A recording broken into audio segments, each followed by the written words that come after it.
Hey guys, this is Jose. We are going to be doing a few walkthroughs today. We're going to be starting off with Janice's home. Jana reached out to us because her house has not been painted in over 10-15 years. I think it's closer to 15. And as you guys can see, there's a lot of peeling paint that needs to get taken care of.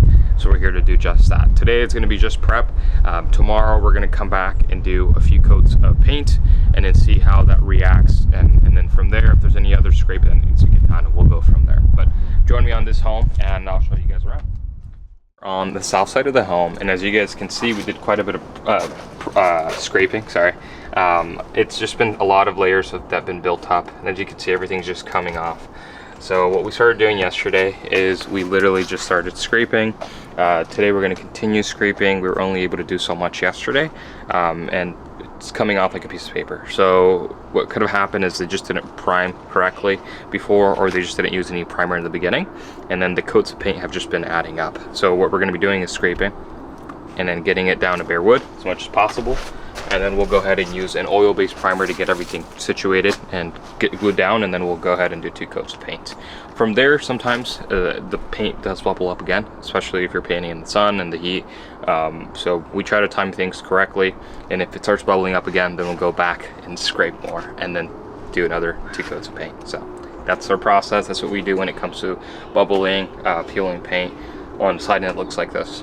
Alright guys, so this is the back side of the home, and I wanted to show you, this is just a very good example that the last painting company did not prep correctly. They didn't use any primer, or they just didn't prime correctly. So if you guys take a look over here, you see a lot of the old paint, and you can see that there was just bare wood. So it goes to show you that the wood itself never took any of the primer or any of the paint. So just a clear indicator of everything. So we are working with decorative siding on this side of the home. As you guys can see, there's a lot of areas that they were caulked in the past.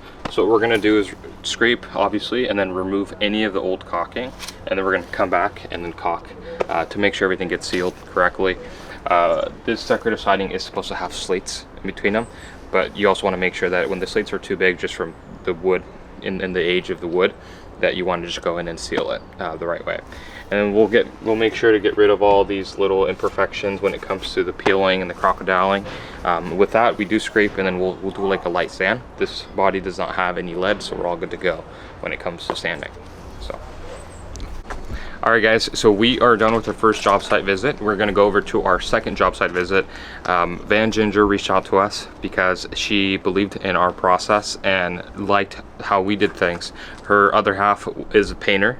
He had a painting company in the past, and overall we were the best fit for their home. So I want you guys to check this house out and tell us what you guys think. So come with us. We are on our second project. This is the project where we just gotten all the body done, and right now we're going to be doing all the trim today. The trim is the more detailed work that needs to get done, so we like to have a few extra guys here just to make sure it gets done in a timely manner. We do expect some rain here in a few days, so we want to make sure we're getting it completely done before the rain comes. We've done trim in certain areas, as you guys can see here. We have very beautiful straight lines, as you guys can see here as well. So those are one of the things that we do. We do use tape. There's areas where we can freehand and we don't need to use tape, but we try to make sure that we have nice and crisp lines. And if we're able to do that with tape, then we want to make sure that we use all of our resources to get that done. So yeah, this is the right side of the house, north side of the home. We were able to get this project because Van had interviewed quite a bit of painters, and fortunately none of them explained to her what we were going to do. And they weren't using the caulking that we use. You hear me use the word caulking a lot, and we take it very seriously just because we are in the rainy state. So rain is constantly, like it's summer right now, and it rained last week, and it's going to rain this week again. So what we did is we removed all the old caulking, and we caulked again. So a lot of painters, what they'll do is they'll just come in, they'll just add multiple layers of caulking, and that's it, and that's the solution. But you're not really fixing anything, you're just, doing a temporary fix.